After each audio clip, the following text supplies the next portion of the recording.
ሰላም የኢትዮሎ ዩቲዩብ ቻናል ተከታታዮች፣ ዛሬም እንግዲህ በጥያቄ መጥተናል። ክሪሚናል ሎው ጥያቄዎችን እንሰራለን ማለት ነው። በቀጥታ ወደ ጥያቄዎች እንሄዳለን፣ ጊዜያችሁን ታንሻሙ ማለት ነው።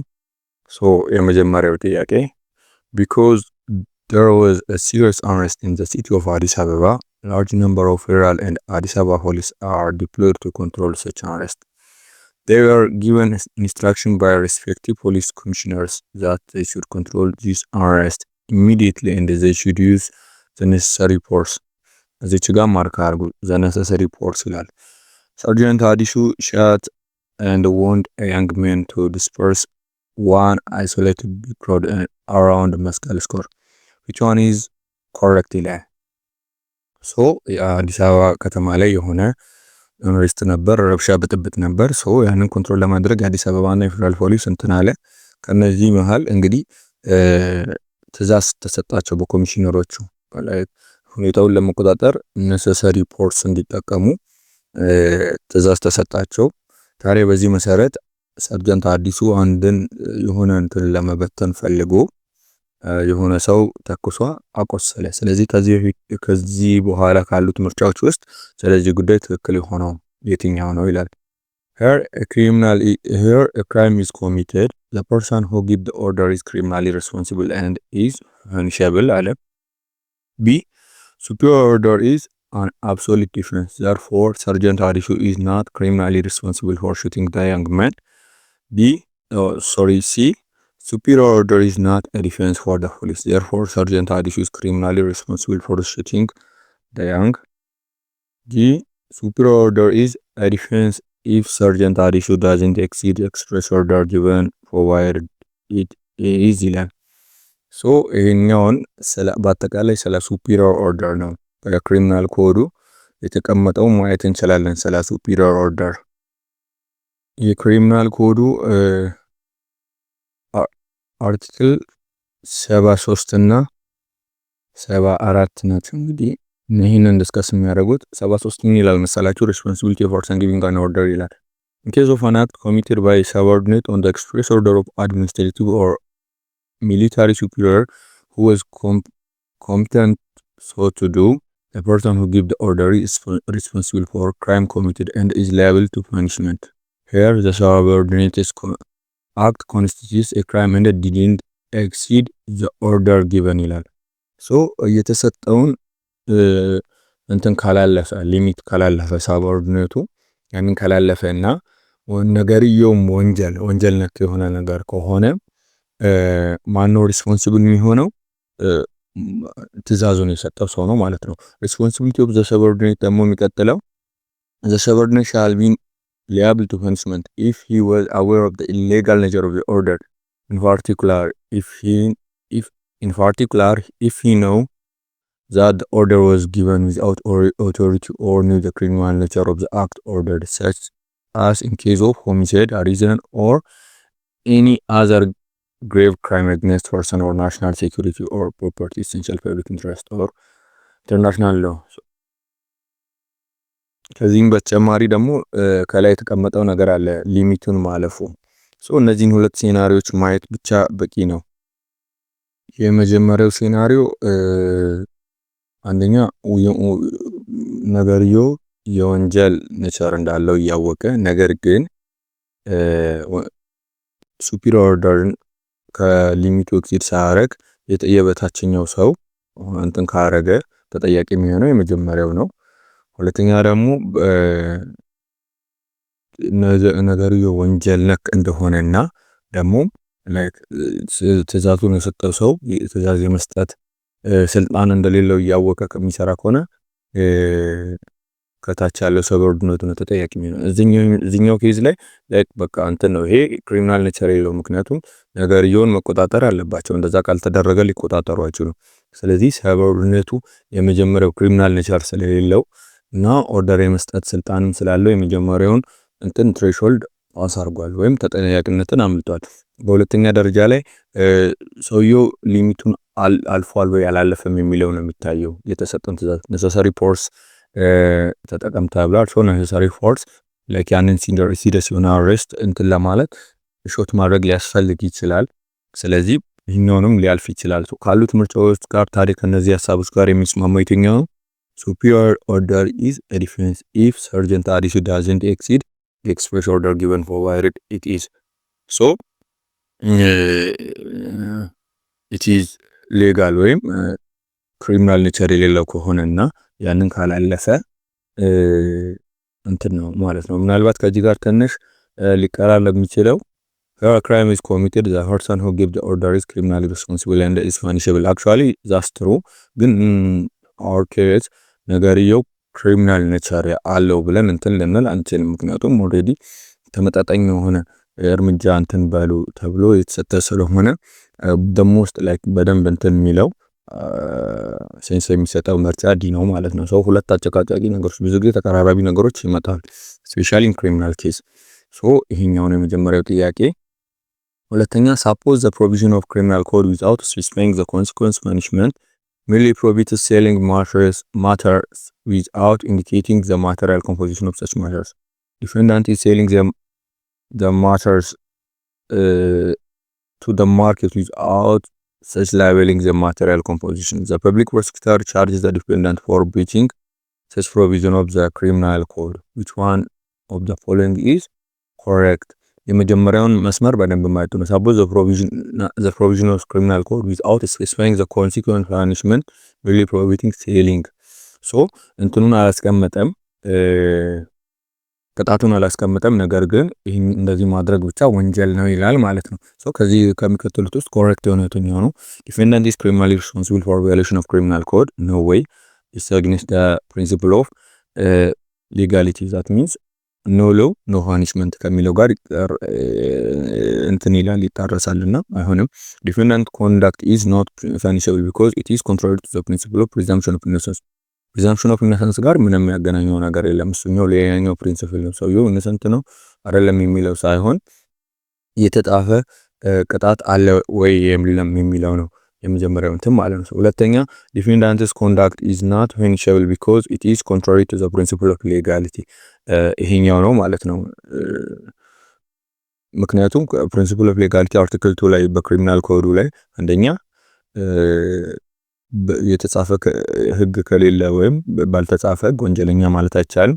ሁለተኛ ደግሞ ባልተጻፈ ህግ ወይም በግልጽ ባልተቀመጠ ቅጣት ሰውን መቅጣት አይቻልም። ስለዚህ እዚህ ጋር ወንጀልነቱን እንትን ቢልም cumulatively እነዛ ኮንዲሽኖች መሟላት ስላለባቸው ነው ሎውና ነው ፓኒሽመንት ሁለቱ እንትን ማለት ስላለባቸው በዚህ መሰረት ምርጫ ሲ ትክክለኛ መልስ ነው ማለት ነው። ዲን ሰናይ defendant's conduct is not punishable because it is contrary to the principle of lenity. ከፕሪንሲፕል ኦፍ ሌኒቲ ጋር ምንም የሚያገናኘው ነገር የለም። ስለዚህ ይሄኛው ሲ ነው ማለት ነው። while defendant A actually committed the alleged robbery, defendant B was only called to check if and from which direction people are coming in order to make escape possible. answer በትክክል እንትን አላለም። answering is possible ሲል ብቻ defendant C without being part of the initial plan received and concealed the said property obtained by the alleged robbery. which one of the following is correct? so ይሄኛው participation crime ማለት ነው። participation ናቸው። እንዴት ነው እንድግሪያቸው እንዴት ነው የሚለውን እንትን ለማለት ነውና በቀጥታ ወደ አርቲክል 32 መሄድ 32 እና ተከታዮቹን ብናይ እኛውን እንትን እንላለን። የመጀመሪያው ዲፌንዳንት ኤ አክቹአሊ ኮሚት አድርጓል፣ ሶ ዳይሬክትሊ ፓርቲሲፔት አድርጓል በእንትኑ ማለት ነው በመጀመሪያ ደረጃ። ዲፌንዳንት ቢ ደግሞ እያየ ነው ሌላ ሰው እንዳይመጣ ምናምን ነገር እየተከላከለ ነው። ሶ ይሄ ሰው ላይክ ሙሉ ከወንጀሉ አላማና ከመፈጸም ጋር ፉሊ ራሱን አታች አድርጓል። ምንም እንትን የሚያመልጥበት ሲናሪዮ የለው። ምክንያቱም ኦሬዲ ወንጀሉን ውጤትም ይፈልገዋል። ወንጀሉ እንዲፈጸምም እስከ መጨረሻው ድረስ እዛው ሆኖ እየታገለ ያለ ሰው ነው። ግን the case of dependency without being part of initial plan receiving and conceal the said property obtained by መጀመሪያ እንግዲህ የፕላኑ አካል አይደለም፣ ምንም የቆ ነገር የለም። ነገር ግን እነሱ ሰርቀው ሮብ አድርገው ያመጡትን ዘርፈው ያመጡትን እቃ ተቀብሏል። ሶ ይሄኛው የዚህኛው ሰውዬ ዲግሪ ላይ ስለዚህ ይሄኛው አርቲክል 32ን ማየት እንችላለን የክሪሚናል ኮዱን። ስለዚህ በ32 መሰረት any person shall be regarded as having committed crime as principal criminal and punished as such if he actually commits the crime either directly or indirectly, in particular by means of animal or in natural force. So directly or indirectly በሚለው የመጀመሪያው ሰው ኤ ይገባል ማለት ነው። under B, he without performing the criminal act itself fully associates himself with the commission of the crime and intended result. So ቀጥታ ሄዶ እንትን ሮብ አያደርግም ራሱን ሁሊ እንትን አድርጓል። በመጀመሪያው ኢኒሻል ፕላን ውስጥ ሰውየው ነበር። ሁሉንም ነገር በጋራ እንትን አድርጎ ሁሊ አሶሲዬት አድርጎ እንትን አድርጓል። ስለዚህ ቢም በፕሪንሲፓል ክሪሚናል ደረጃ ፓርቲሲፔት አድርጓል ማለት ነው። ነገር ግን የሲን ተጠያቂነት ስናይ አርቲክል 40 ላይ ምን ይላል መሰላችሁ?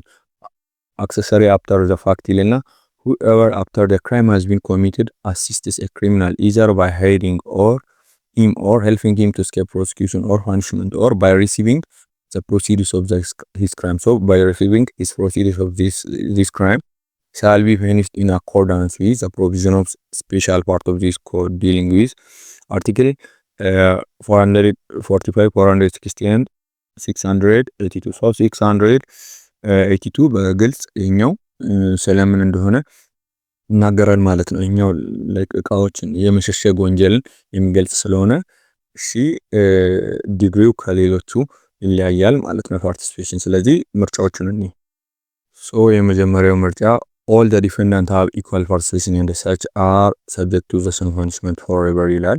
ኢኳል አይደለም ቅድም ባየነው መሰረት። ሁለተኛ C is an accessory after the fact therefore punishable by reduced sentence. this seems sound እና ሌሎቹ ምርጫዎች እኔ defendant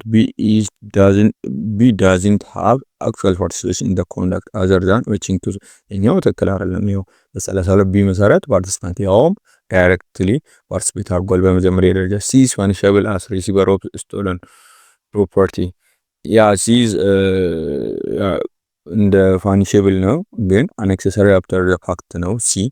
ስለዚህ ሞር ሳውንድ የሚሆነው ስቲል ቢ ነው ማለት ነው። is an accessory after the fact therefore punishable by reduced punishment ከሚለው ጋር እንትን ይላል። ይሄኛው ነው ፓኒሽመንቱ ምክንያቱም የመሸሸግ ወንጀልና አሁን የሌሎቹ እኩል አይደለም። ምንም እንኳን እቃው በጣም ሮበሪ በጣም ውድ ቢሆንና በጣም ከፍተኛ ሆነ እንትን ቢሆን ራሱ እንደዚህ አይነት ሲሊንግ ኦብጀክቶችን መቀበልና እንትን መደበቅ ምናምን በጣም በትንሽ ነው ፓኒሽመንት ሪዲዩስድ ፓኒሽመንት ያስከታል ማለት ነው በ682 መሰረት ቢ ትክክል ነው። ሌላኛው the principle of legality prohibits one of the following ይላል። የትኛውን ነው ፕሮሂቢት የሚያደርገው ሲባል criminalization without law, punishment without law, answering the law with private punishment ዲኤ እንደ ቢ ይሄ ቀደም ዲስከስ ያደረግነው ነው። ኖ ሎው ኖ ፓኒሽመንት እና ደግሞ አንድ ሰው ባልተጻፈ ህግ ወንጀለኛ ሊባል አይችልም የሚለውን ስለሆነ ዲኤ እንደ ቢ ቀላሉ መልስ ነው። ይሄን እናልፈዋለን። እቺኛው ጥያቄ ትንሽ ትሪኪ ትመስላለች ግን እኔ የራሴን ሪፍሌክሽን አስቀምጬ ያልፋለሁ። የተለየ ሀሳብ ካለ ቀበላለሁ።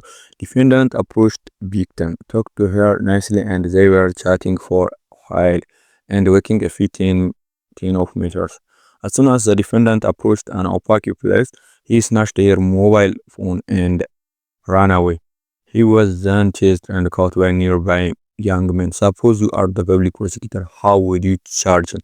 መጀመሪያ ቀረበ አወራት ምናምን ነገር በትክክል ወክ ያደርጉ ምናምን ነገር ሄዱና ከዛ በኋላ የሆነ ጨለማ ቦታ ወይም ድብቅ የሆነ ቦታ ሲደርስ ስልኳን ነጥቆ ሮጠ።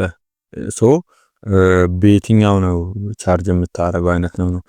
አንደኛ አንተ ፐብሊክ ፕሮሲኪዩተር ወይም አቃቤ ሕግ ብትሆን በየትኛው ቻርጅ ታደርጋለህ? አንደኛ ቴፍት because he took your property ቴፍት እንኳን ሊሆን አይችልም። ቴፍት ላይክ ሳያዩ ምናምን ስርቆት እንትን አለ አይደል ኤሌመንቱን አያሟላ። ምክንያቱም ያኛው ሰው ሳያውቅ ነው እንትን ፕሮፐርቲ ሲወሰድ ነው ቴፍት ሊባል እንትን።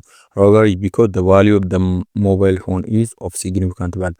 robbery is not about the value, is the manner of the crime. that means crime violence አለ ወይ ምን አይነት መሳሪያ ተጠቅሟል የሚለውን ነው እንጂ ቫልዩ የእቃው ቫልዩ በጨመረ ቁጥር ሮበሪ ሊባል አይችልም። ሮበሪ ሊሆን ይችላል፣ ነገር ግን ቢኮዝ ኦፍ ዘ ቫልዩ የሚለው አፍራሽ ነው። again fraud because he approached her as gentleman actually he approached her as gentleman ነገር ግን የወሰደበት መንገድ እንደዛ አይደለም። ሶ ፍሮድ ሊሆን አይችልም። ፍሮድ ሰውየው ፈቅዶ በፍቃደኝነት ይሰጣል፣ ነገር ግን ተታሎ ነው በፍቃደኝነት የሚሰጠው። ስለዚህ ከፍሮድ ጋርም አይሄድም።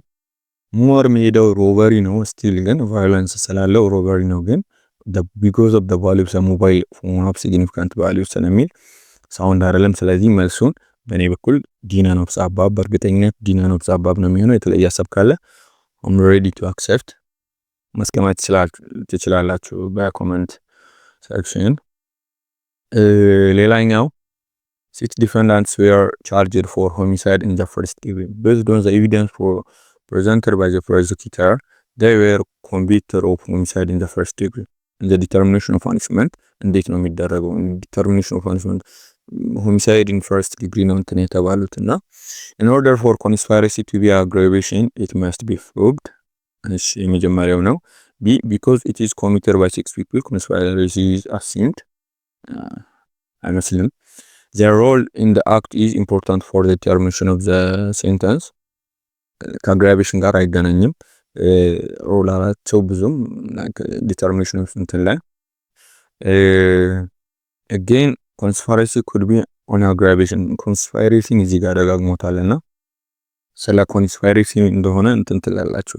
ሶ ኮንስፓይሬሲ እንዴት ነው ሲባል በማበር በስምምነት በቅድሚያ በተቀመጠ ስምምነት ወንጀልን መስራት ነው። ወንጀል ለመስራት ስምምነት አድርገው አግሪመንት የሚለውን ኤሌመንት ስለሚያስቀምጥ ነው እዛ ክሪሚናል ኮዱን እና ያንን ኤሌመንት እንዴት ነው አግራቬሽን ላይስ እንዴት ይውላል የሚለውን እንትን ለማለት ስለፈለጉ ይመስለኛል እዚህኛው ላይ ጥያቄውን ያመጡትና የመጀመሪያውንና የሁለተኛው የዲን ምርጫ እንትን አድርጎ ሁለቱንም መዛዝነው ማስቀመጥ ተገቢ ነው። ሶ አርቲክል 38 ኦፍ የክሪሚናል ኮድ አርቲክል 38 ምን ይላል መሰላችሁ? ስለ ክሪሚናል ኮንስፓይሬሲ here two or more persons enter into an agreement to commit a crime. It's known as more enter into agreement የሚለው crime. The provision regarding participation and the aggravation of punishment due to the above mentioned circumstance are applicable ይላል አርቲክል 84 ኤ ዲ መሰረት ምን ይደረጋል? አግራቬት ይደረጋል። ግን when they enter into agreement so agreement ውስጥ መግባት አለባቸው። ዳይሬክትሊ like 6 መሆናቸው 5 ምናምን ሆነው ወንጀል መፈጸማቸው ብቻውን በቂ አይደለም። ወንጀሉን ለመፈጸም በቅድሚያ የተስማሙት ነገር መኖር አለበት። ከዛ በኋላ ነው as aggravation circumstance የሚያገለግለው። 84 አንድ ዲም እንደገና ከላይ የተገለጠው ነው ሪአፊርም ያደርገውና ምን ይላል መሰላችሁ? he acted in pursuance of a criminal agreement together with others or as member of gang organized to commit crimes and more particularly as chief organizer or ringleader ይላል። ሶ አግሪመንት በጣም አግሪመንት የምትለው ነገር ኮንኖት ያደርጉ ነበር ማለት ነው በክሪሚናል ኮዱ። ሶ እስቲ ምርጫዎቹን ከእንደገና እኔና እንወስናለን፣ ሁለቱን አመዛዝነን። ሶ the more sound የሚመስለው ስለ conspiracy in order for conspiracy to be aggravation it must be proved. Yeah, that means agreement መኖሩ ፕሩቭ መደረግ አለበት። እውነት ነው conspiracy could be an aggravation እንትን ነው። ነገር ግን በትክክል እንትን more sound የሚመስለው aggravation ይሁን ይችላል። ያ it could be ነገር ግን እንትን ሰርከምስታንሱ በደንብ መጀመሪያ ፕሩቭ መደረግ ያለበት ኮንስፓይሬሲ መኖሩ ወይም አግሪመንት መኖሩ ፕሩቭ መደረግ አለበት። ስለዚህ ምርጫዬ more sound ነው ማለት ነው። ዝም ብሎ ኮንስፓይሬሲ ነው ማለት አይቻልም። 6 ሰዎች ወንጀል ስለሰሩ ብቻ ወንጀልን ስለማንችል ፕሪዙም አናረግም ማለት ነው። ስለዚህ ያ ይመስለኛል። የተለየ ሀሳብ ካለ አሁንም በዚህ ጉዳይ እንቀበላለን። which one of the following is secondary punishment in Ethiopia? Imposition of compulsory labor, deprivation of civil right, imposition of death penalty, imposition of financial penalty። በጣም ቀላል ነው። secondary punishment ማለት in addition to primary punishment ወይም በመጀመሪያ ፓኒሽመንቶች ላይ እንደ ተጨማሪ የሚሰጡ እንትኖች ናቸው። ለምሳሌ ዲፕራይቬሽን ኦፍ ሲቪል ራይት የሆነ ቦታ እንዳይሄድ የሆነ ለምሳሌ ከሚስቱ ጋር ቀድሞ ከፈታት ሚስቱ ጋር የሚጣላ ሰው ከሆነ እና ሁሌ እሷ ሬዚደንስ አካባቢ እንዳይገኝ ምናምን ነገር እንትን የሚባልበት በግልጽ ሰከንዳሪ ፓኒሽመንት እና ፕራይመሪ ፓኒሽመንት ማለት ምን እንደሆነ በክሪሚናል ኮዱ የተቀመጠ ነው። ሶ ቢ ዲፕራይቬሽን ኦፍ ሲቪል ራይትስ ሰከንዳሪ ፓኒሽመንት ነው ማለት ነው። ሶ በዚህ ጨርሰናል። አስተያየት ሀሳብ ካለ እንቀበላለን። እናመሰግናለን።